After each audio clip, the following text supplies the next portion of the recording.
Hi everyone, it's Harry. So today, day two of getting ready for the fall market. This is going to be a seller's primer.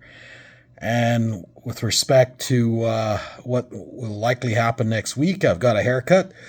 I'm expecting that we are now going to see a quarter point drop because earlier this week or late last week, we saw the unemployment numbers can't come in and the weakening GDP. I think the our the Bank of Canada has now the ability to drop it a quarter point, given what will happen in the U.S. and plus these other two things. The Canadian economy is not doing as well as we hoped. Doesn't mean our Calgary market is crashing. It's just there are indications for the first couple of weeks that we are now entering a buyer's market for Calgary. It will need to be confirmed when we see the full September numbers, but early indications are we're headed that way. That again doesn't mean there's a price collapse.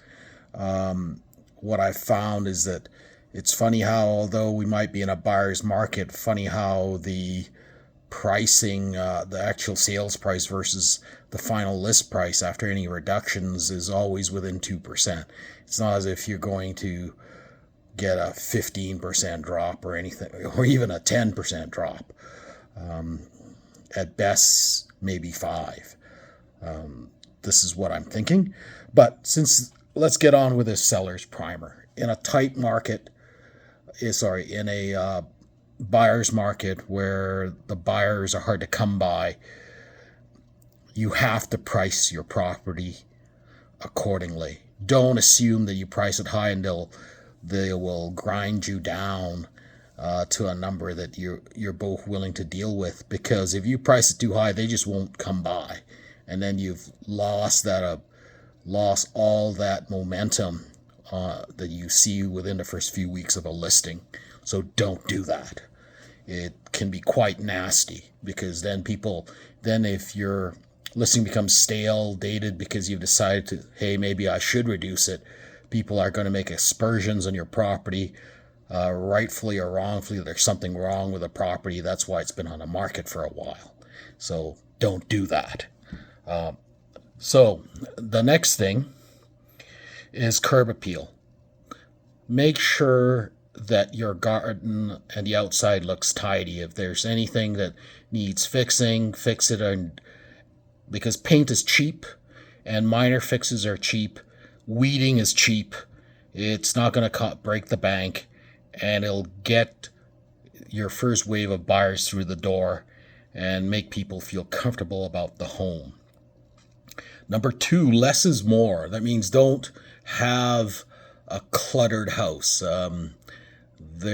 People are notoriously going to give you a deduct even if there's nothing wrong in the home because everything looks so cluttered and there's an issue. Fix any minor damages in the home with respect to, if you saw a knock in the wall, fix it, because you don't want people giving a net deduct on their offer just because they say, well, this is an indication of how the rest of the home is like. There are minor issues all over the place, so when we add it up, we're going to drop our bid by 5 to 10%. Let's not do that. And again, fix the appliances if there's any issues with appliances, because will catch up with you on inspection. I would leave any major upgrades to the buyer, because you can improve the flooring, do all the bathrooms, but if that's only one area, you're not going to get the lift on your housing value if you're just fixing one thing, unless there's something really wrong with the bathroom or some flooring. You don't need to fix it. The other thing is, these days, make it easy for the buyer. I do it for most of my mid-size to high-value listings where I'll do floor plans. I will do one of those eye guides where the buyer can do a kind of like their own video walkthrough and get a feel for the home. It's amazing how people don't have a spatial understanding. As as folks in the industry, we get that spatial understanding. But for those who are just buying houses, what will fit in a 13 by 10 room, or a 12 by 9 room, or a 10 by 10 room? What's a 15 by 20 living room?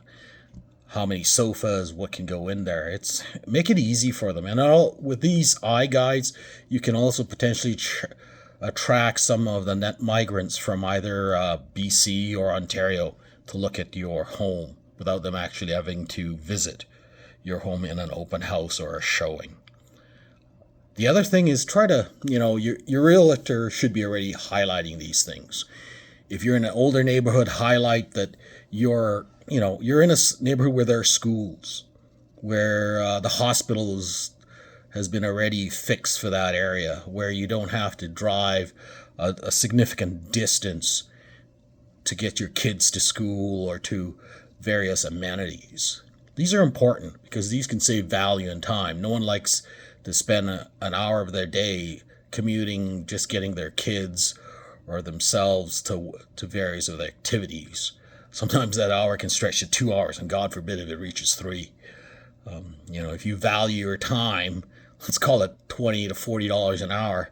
Think about how much value per day that is. I mean, you do that's about $100 a day, and if you do it every day, that's easily $36,000 worth of value. 36.5. Take a discount because you don't go every day, maybe 30,000 of value to someone's because of their savings and time. So these are some helpful hints. Hopefully you're not forced to sell. I'm recommending to most of my sellers, let's wait for next spring, hoping for better times, but things are slowing. People are starting to mention that R word or about recession. Personally, I think although we are not in a technical recession where you see 2 quarters of GDP decreasing, we've seen 6 quarters of GDP per capita decreasing, so we're already in a recession.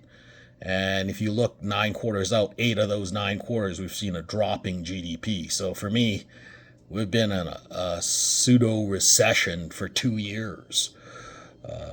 Yes, we've seen some price increases in that time, but it hasn't been something you jump up and down. Because if you go back 2 years, the price has been relatively steady. That's why my earlier forecast at the beginning of this year, I said we will average similar pricing to last year, and we're within 1 or 2% of that right now, maybe on the high side. And by the end of the year, I think we'll get there. Next year, if recession really hits us, I won't expect a higher price increasing. I'd expect us to go down a couple of percent.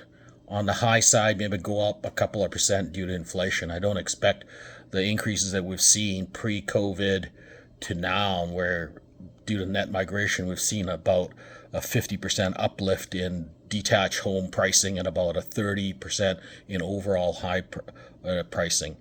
But Calgary's notorious of staying in a narrow band. We were in that 550 band for a long time pre-COVID.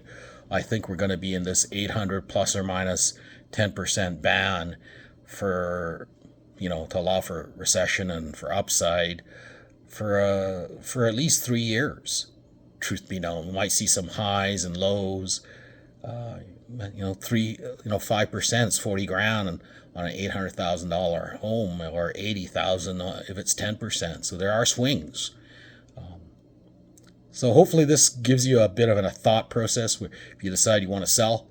If you're moving up market to sell, great time to do so. If you're forced to, I'm sorry to hear that, but let's get it done sooner rather than later before everyone starts to feel that, we're headed into a recession. Because if you have to sell right away, do it right now. If not, wait till spring if you can. Otherwise, reach out. I'm on YouTube.